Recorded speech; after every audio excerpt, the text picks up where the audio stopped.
Good evening. My name is Jordyn, one of your first year Kasama reps and running to be the next community and political affairs co-directors. Thank you all for taking the time to listen to our speeches and elect your next executive board with purpose. I'd like to reflect on this year's Philippine Cultural Night, specifically our new aspects of Bayang Pagbukas.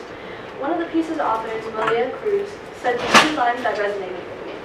But what good does it do if we stay quiet about the issues of the land that brought me into existence?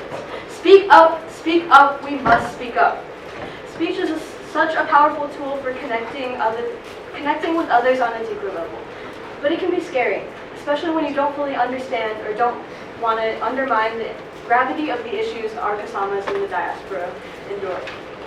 For years, I've grappled with this internal conflict of not feeling Filipino or feel am enough to proclaim and take pride in my culture.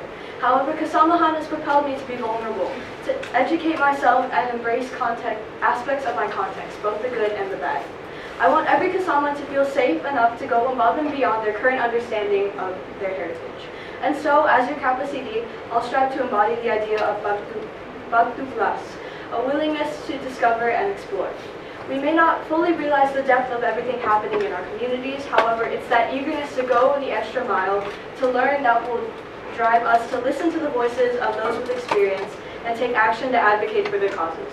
I intend on carrying this out in 3 ways. The first is I'll continue the work of previous Kappa CDs and not only normalizing but encouraging discussions about issues in the U.S. and the Philippines. This can look like holding monthly educational workshops with socializing to increase membership engagement. One activity I had planned is called Election Beats, a discussion about revisiting past Philippine elections as well as voter education and mobilization for the upcoming U.S. general elections in November. Amidst this, we'll provide catering from local Filipino-owned restaurants or host cooking and baking activities. Further, I aim to bridge the gap between external Filipino, Phil-Am, and cultural organizations. We pride ourselves on being the largest student org in campus, and while that's an achievement to be celebrated, we often unconsciously seal ourselves in a bubble, rarely interacting with spaces other than our own. I hope to not only increase collaborations with groups on and off campus, but also reopen conversations with orgs we've worked with in the past. For instance, I want to revitalize our connections with the Bayanihan Equity Center, which provides volunteering opportunities and services for Phil-Am communities in the Bay Area.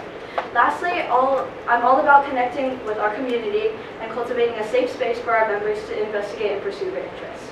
I'll publicize the anonymous mailbox form and also create a Google form for members to send in their workshop ideas and discussion topics. I want to assure that Kasamas are aware of the avenues they have to comfortably express their suggestions and concerns to board, cultural committee, and other leaders in this space. Our community is only as strong as its individuals. And so if I have the privilege of being elected as Kappa CD, I'll inspire all of membership to chase after that willingness to dive into our diverse culture. In doing so, we can build an environment rooted in cooperation and collective effort towards a greater good.